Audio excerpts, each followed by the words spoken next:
ملت میرے اعلیٰ حضرت سے کسی نے پوچھا تھا کہ حضرت جی بی بی نعت پڑھ سکتی ہے؟ فتاوی رضویہ کی 14ویں جلد، بی بی میلاد پڑھ سکتی ہے؟ میلاد اعلیٰ حضرت نے فرمایا اگر بی بی میلاد پڑھ رہی ہو، نعت پڑھ رہی ہو اور اس کی آواز غیر محرم کے کانوں تک جا رہی ہو، فرمایا اسے ثواب نہیں ہوگا، اسے حرام کام کرنے کا گناہ دیا جائے گا۔ بی بی کو منع ہے، وہ نعت کی آواز بھی عورت کا ہی نہیں پڑھتا، دین میں تو عورت کی آواز کا بھی پردہ ہے، دین میں تو عورت کی حضرت سیدہ زینب، حضرت فاطمہ کی وہ لخت جگر جو میدان کربلا میں امام حسین برابر کی شریک رہی سیدنا امام حسین کے ساتھ۔ یحییٰ بن معین کہتے ہیں میں 15 سال تک حضرت زینب کا پڑوسی رہا ہوں، 15 سال۔ گھر برابر ہوتا ہے نا، بندہ بی بی دیکھ ہی لیتا ہے، وہ بی بی کبھی پردہ ڈال کے جا رہی ہے دوائی لینے، کبھی نظر آ ہی جاتی ہے۔ کہتے ہیں 15 سال میں سیدہ فاطمہ کی بیٹی کا پڑوسی رہا ہوں، میں نے کبھی برقعے میں چھپی ہوئی زینب بھی نہیں دیکھی،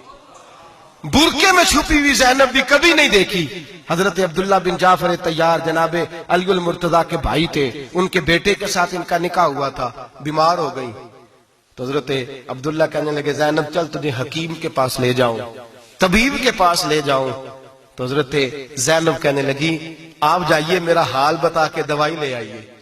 تو حضرت عبداللہ جعفر طیار کہنے لگے شریعت میں گنجائش ہے ڈاکٹر کے پاس جانے، حکیم کے پاس جانے کی گنجائش ہے، تو چلتی کیوں نہیں؟ تو حضرت زینب کہنے لگی شریعت میں گنجائش تو ہے پر عبداللہ میری مجبوری یہ ہے کہ میں فاطمہ کی بیٹی ہوں،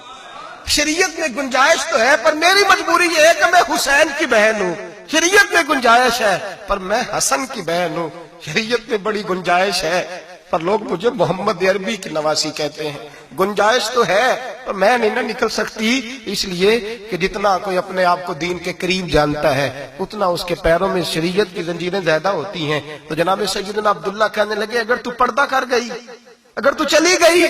تو فرمانے لگے یہ تو اللہ کی مشیت ہے، تو دوائی لا دے تاکہ میں کھا لوں، اور اگر میں چلی گئی تو میں اپنی ماں سے جا کے کہوں گی کہ اماں ساری تکلیفیں میں نے چھاتی پہ برداشت کی ہیں پر میں نے تیرے پردے پر آنچ نہیں آنے دی۔ میرے بھائی یہ اسوہ نور ہے، یہ اسوہ حسنہ ہے، یہ ہمیں سکھایا جا رہا ہے۔ میرے حبیب کریم کی بیویوں کا یہ حال تھا، بیویوں کا اپنے گھر کے آنگن میں حضرت عائشہ صدیقہ، حضرت سودا جناب حفصہ اپنے سین میں جب بیٹھتی تھی نا تو دیوار کی طرف منہ کر کے بیٹھتی تھی، دیوار کے ساتھ لگ کے دیوار کی طرف۔ بیبیاں اپنے گھر کے اندر بھی دیوار کی جانب منہ کر کے بیٹھتی تھی۔ لوگ پوچھتی، بیبیاں پوچھتی کہ اپنے گھر میں بھی دیوار کو منہ کرنے کا مطلب؟ کہتی ہو سکتا ہے کوئی چھت پہ چڑھے اچانک نظر پڑے، تو ہم چاہتی ہیں پھر بھی ہمارا چہرہ نظر نہ آئے اسے، پھر بھی ہمارا چہرہ نظر، ہم اپنے گھر کے اندر بھی پابند رہتی ہیں کہ ہمارے چہرے نظر نہ آئے۔ خدا را بڑے پیسے زندگی میں لوٹائے ہیں، 1000 1500 برقعے پہ بھی خرچ کرو، وہ گھر لے جاؤ، وہ اماں کو بھی دو، بہن کو بھی دو، بیوی کو بھی دو، اس کو کوئی یہ پہن لے، اس لیے کہ جب تو حضرت فاطمہ کے طریقے کا پردہ کرے گی تو تیرے آنگن میں سیدہ زینب کی طرح کی بیٹیاں پیدا ہوں گی، وہ اس سنت پہ چلنے والی بیٹیاں تیرے آنگن میں آئیں گی۔ خدا را میرے بھائی آج یہ نیت کرو، یہ ارادہ کرو اور اپنے گھروں کو پردے کا پابند بناؤ۔ اگر ایک بیٹی پردہ دار ہو گئی تو کئی خاندان پردہ دار ہو جائیں گے، اگر ایک بیٹی پردہ دار ہو گئی تو کئی گھرانے سنوریں گے، کئی جگہ پہ نور پھیلے گا۔ اے عرش کے مالک، اے میرے محبوب کے خدا، تجھے واسطہ ہے میرے محبوب کی بیویوں کا اور تجھے صدقہ حضور کی شہزادیوں کا۔ اے اللہ اتنا کرم برسا، اتنی رحمت برسا کہ میرے وطن کی بیٹیاں اور میرے وطن کی مائیں بہنیں بچیاں یہ سمجھ جائیں